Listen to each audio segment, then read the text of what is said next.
اعوذ باللہ من الشیطان الرجیم بسم اللہ الرحمن الرحیم وَأَعِدُّوا لَهُم مَّا اسْتَطَعْتُمْ۔ اور اے مسلمانوں، اب جب یہ نیا دور شروع ہو ہی گیا ہے تمہاری اس دعوت و تحریک کا، تو اب پوری طریقے سے اپنے امکان بھر سامان حرب تیار کرو۔ اعدوا لہم، اعداد تیاری کرنا، اسلحہ تیار کرو، سامان جنگ تیار کرو، گھوڑے تیار رکھو، رسالہ تمہارا ہونا چاہیے، جو بھی تمہارے لیے ممکن ہے۔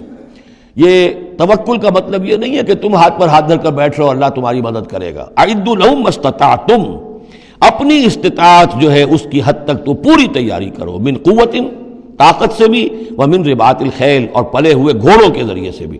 اس لیے کہ اس زمانے میں جنگ کے لیے سب سے زیادہ جو مؤثر شے تھی، آپ کو معلوم ہے، وہ گھوڑا، تیز رفتار ہے۔ اونٹ جو ہے تیز دوڑ نہیں سکتا ہے۔ اور اسی حوالے سے آج سمجھ لیجئے ہمارے لیے بہت اہم مسئلہ ہے یہ، اللہ تعالیٰ نے شاید عالم اسلام میں پورے میں پتہ نہیں 50 60 70 کتنے ملک دنیا میں ہیں مسلمان کہلاتے ہیں، ایک ملک ہے صرف جسے ایٹمک صلاحیت دی ہے، اور یہ امانت پوری امت مسلمہ کی ہے، مسلمانان پاکستان کے پاس۔ اور اس کے بارے میں اگر امریکہ کا دباؤ قبول کر لیا گیا تو یہ سب سے بڑی خیانت ہوگی اللہ کے ساتھ، امت مسلمہ کے ساتھ، اللہ کے دین کے ساتھ۔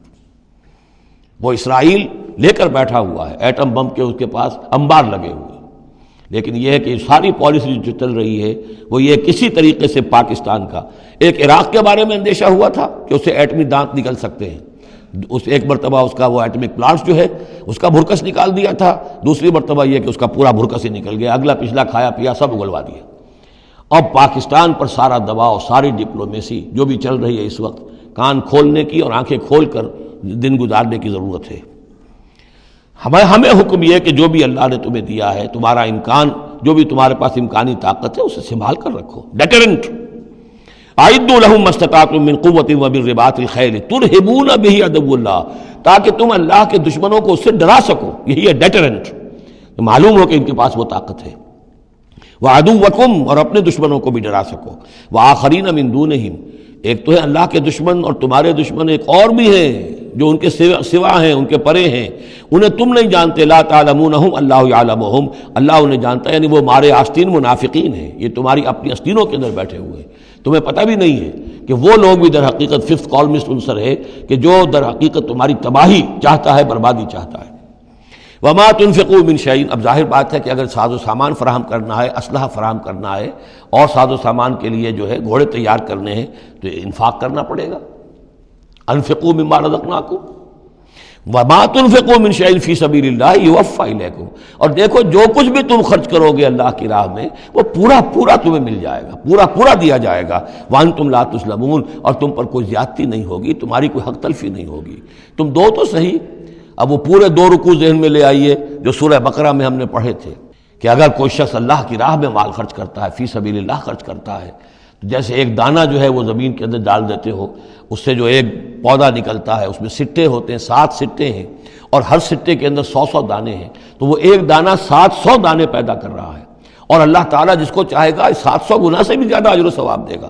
کہاں سیدھ کر رکھ رہے ہو اپنے پیسے، خرچ کر دو اسے، اس لیے کہ اب اس دعوت کا اور اس تحریک کا اور محمد رسول اللہ کی جو جد و جہد ہے، اس کا وہ مرحلہ آ گیا ہے کہ اب ساز و سامان اور کیل کانٹے سے لیس ہونا ضروری ہے۔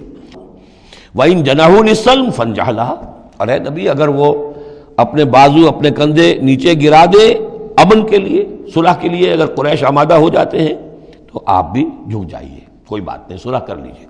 وَتَوَكَّلْ عَلَى اللَّهِ، اللہ پر توکل کیجیے، یعنی یہ کہ اگر وہ صلح کرنے کے اوپر آمادہ ہے، صلح کر لیجئے، اور ڈریے نہیں کہ ہو سکتا ہے وہ چال چل رہے ہوں، نہیں، صلح کا جواب صلح سے دیجئے، لیکن یہ کہ اللہ پر توکل کیجئے، وہ السمیع العلیم، وہ سب کچھ انہ هو السمیع العلیم، یقیناً وہ سب کچھ سننے والا اور جاننے والا ہے۔ وَإِن يُرِيدُوا أَن يَخْدَعُوكَ، اور اگر وہ چاہتے ہو کہ آپ کو دھوکہ دے دیں، فَإِنَّ حَسْبَكَ اللَّهُ، تب بھی آپ نہ گھبرائیں، آپ کے لیے اللہ کافی ہے، اللہ کی طرف سے ضمانت ہے۔ هُوَ الَّذِي أَيَّدَكَ بِنَصْرِهِ وَبِالْمُؤْمِنِينَ، وہی تو ہے اللہ جس نے اے نبی آپ کی مدد کی ہے اپنی نصرت سے اور اہل ایمان کے ذریعے۔ یہ ذرا نوٹ کیجئے، اللہ نے محمد کی مدد کی ہے اہل ایمان کے ذریعے، یعنی اللہ تعالیٰ کا یہ فضل ہوا محمد رسول اللہ صلی اللہ علیہ وسلم پر کہ ایسے صحابہ عطا فرمائے جو مخلص تھے، کہ جہاں آپ کا پسینہ گرا وہاں انہوں نے اپنی خون کی ندیاں بہا دی۔ حضرت موسیٰ کو ایسے ساتھی میسر نہیں آئے. کیا حال تھا جبکہ ان کو کہا گیا اللہ کی راہ میں جنگ کرو، اور ان کا فضل بنتا و ربک فقاتل انا ہاؤنا قاعدون، جاؤ تم جاؤ، ہم بیٹھے ہیں یہاں. رب انی لا املک الا نفسی واخی فافرق بیننا و بین القوم الفاسقین. یہاں یہ ہوا تھا جب دوسری مرتبہ مقام صفرا پر جب ہوئی ہے جو مشاورت، اور وہ بڑی یوں سمجھیے کہ کانٹے کی مشاورت تھی، وہاں بھی کچھ لوگ زور دے رہے تھے مسلسل کہ چلیے ہمیں چلنا چاہیے پہلے قافلے کی طرف. وہ تو آپ کو سیرت کی کتابوں میں پڑھنا ہوگا، لیکن یہ ہے کہ اس وقت حضور کا منشا یہ تھا. آپ بار بار کہ اچھا آپ اور لوگ مشورہ دیں، اور لوگ بھی مشورہ دیں. حضرت مقداد نے کھڑے ہو کر یہی بات کہی رضی اللہ تعالیٰ عنہ، اے نبی آپ ہمیں موسیٰ کے ساتھی نہ سمجھیے جنہوں نے کہہ دیا تھا وَسَبَنْتَ وَرَبُّكَ فَقَاتِلَا إِنَّا هَاهُنَا قَاعِدُونَ. ہم آپ کے ساتھی ہیں، آپ جو حکم دیں ہم حاضر ہیں. حضرت ابوبکر نے تقریر کی، حضرت عمر نے تقریر کی. حضور دیکھ رہے ہیں انصار کا کیا منشا ہے، ان کی کیا رائے ہے. پھر کھڑے ہوئے حضرت سعد، انہوں نے کہا ہے کانک تعنینا یا رسول اللہ، اے اللہ کے رسول شاید آپ کا روح سخن ہماری جانب ہے، شاید اس وجہ سے کہ ہمارا جو معاہدہ ہوا تھا بیعت عقبہ ثانیہ میں وہ یہ تھا کہ اگر مدینے پر حملہ ہوگا تو ہم آپ کی حفاظت کریں گے، شاید یہ گمان ہے آپ کا. فَإِنَّا آمَنَّا بِكَ وَصَدَّقْنَاكَ، ہم آپ پر ایمان لا چکے، ہم نے آپ کی تصدیق کی، ہم نے آپ کو اللہ کا رسول مانا. اب ہمارے پاس کوئی آپشن نہیں ہے. خدا کی قسم اگر آپ اپنا گھوڑا سمندر میں ڈال دیں گے ہم بھی آپ کے پیچھے اپنی سواریاں سمندر میں ڈال دیں گے. اور خدا کی قسم اگر آپ ہمیں کہیں گے ہم اپنی اونٹیوں کو دبلا کر دیں گے، برق الغمات تک جا پہنچیں گے، یعنی یمن کا شہر ہے برق الغمات، وہاں تک پہنچ جائیں گے چاہے ہماری اونٹنیاں لاغر ہو جائیں. اس کے بعد حضور کا چہرہ کھل اٹھا کہ انصار کی طرف سے بھی ان کے ایک رئیس نے یہ بات کہی ہے. پھر آپ نے کہا چلو اب بدر کی طرف. تو یہ اللہ تعالیٰ نے گویا کہ حضور کی مدد کی ہے اہل ایمان سے. هو الذی ایدک بنصرہ، ایک تو اللہ کی مدد آئی آسمان سے، فرشتے آئے، اور ایک وبالمؤمنین، اور اہل ایمان کے ذریعے سے آپ کی مدد کی ہے.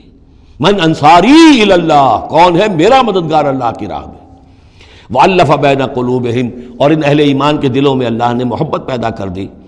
لَوْ أَنفَقْتَ مَا فِي الْأَرْضِ جَمِيعًا مَا أَلَّفْتَ بَيْنَ قُلُوبِهِمْ، ارے نبی اگر آپ دولت کے ذریعے سے محبت پیدا کرتے کہ لوگوں کو زیادہ زیادہ ان کے دل کی نرمی کے لیے، تالیف قلب کے لیے جو ہے پیسے دیے جائیں، اگر زمین کی ساری دولت بھی آپ خرچ کر دیتے تو ان میں یہ تالیف، یہ الفت پیدا نہیں ہو سکتی تھی.